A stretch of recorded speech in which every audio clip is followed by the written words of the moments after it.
क्या सभी के चाहने पर भी धारा 370 एब्रोगेट नहीं की जा सकती?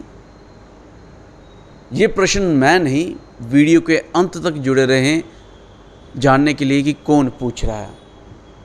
नमस्कार, आप देख रहे हैं ग्रेट जंप वर्चुअल।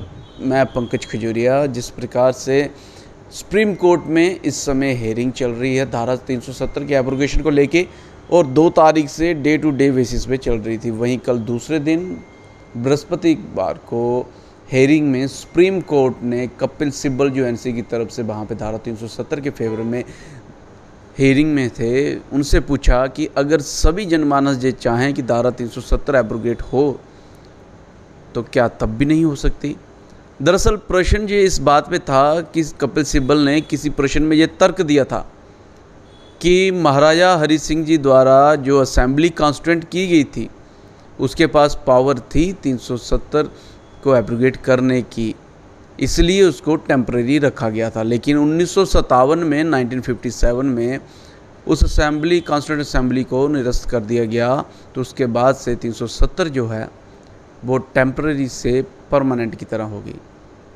हालांकि इसके ऊपर सुप्रीम कोर्ट ने ये भी पूछा क्या 368 368 आर्टिकल तहत क्या सांसद जो डिसीजन ले वो माननीय नहीं है। तो उन्होंने कहा कि बाकी स्टेट पे जिस प्रकार से माननीय है, जम्मू कश्मीर क्योंकि अलग है, तो इसलिए संसद भी उसके ऊपर डिसीजन नहीं ले सकता।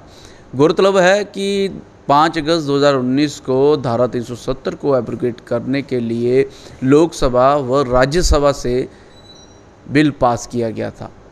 और वहीं जब उन्होंने सुप्रीम कोर्ट ने ये भी पूछा कि जब सारी स्टेट पे ये चीज़ें इम्प्लीमेंट हैं तो जम्मू कश्मीर में क्यों नहीं, तो कपिल सिब्बल का कहना था यहीं पे जम्मू कश्मीर अलग है। वही उन्होंने कहा कि 263 सेक्शन के तहत कोई डिसीजन नहीं लिया जा सकता। तो उस पर भी यही बात आ रही थी कि कॉन्स्टिट्यूएंट असेंबली डिसीजन ले सकती है, लेकिन क्योंकि कॉन्स्टिट्यूएंट असेंबली डिसॉल्व है तो गवर्नर महोदय ने जो समय डिसीजन लिया उन्होंने किसी से रेफरेंस नहीं किया, ना कॉन्स्टिट्यूएंट असेंबली को बनाया, इसलिए इसके ऊपर किसी प्रकार का कोई भी डिसीजन नहीं लिया जा सकता। बहरहाल अगली हियरिंग जो है वो 8 अगस्त 2023 को होगी।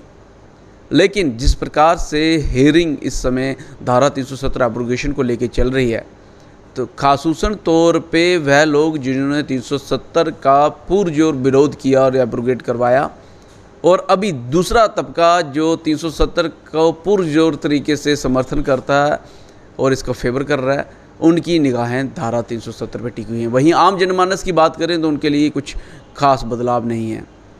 और वहीं डोगरा महाराजाओं के द्वारा किए हुए जो सर्विस है, सेवाएं हैं towards the interest of the people of the Jammu and Kashmir, वो भी सुप्रीम कोर्ट में रखी गई डे 1 में, जहाँ ट्रीटी ऑफ अमृतसर से लेकर इंस्ट्रूमेंट एक्सेशन और उसके पहले कॉन्स्टिट्यूएंट असेंबली 1934 में किस प्रकार से महाराजा हरि सिंह जी ने डिसीजन लिया, वो सारी चीज़ें डिस्कस हुई।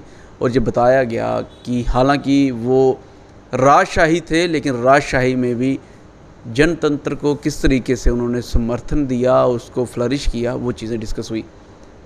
इन सारी चीज़ों को, सिनेरियो को आप कैसे देखते हैं ज़रूर कमेंट सेक्शन में कमेंट कीजिएगा। और क्या आपको क्या लगता है धारा 370 वापस आ सकती है या नहीं आ सकती, अपनी वैल्यूबल राय कमेंट सेक्शन में रखिएगा। वीडियो को लाइक व शेयर करना ना भूलिएगा। अगली अपडेट के लिए जुड़ेंगे ग्रेट जंप वर्चुअल के साथ। कैमरा अर्जुन सिंह के साथ मैं पंकज खजूरिया। जय हिंद।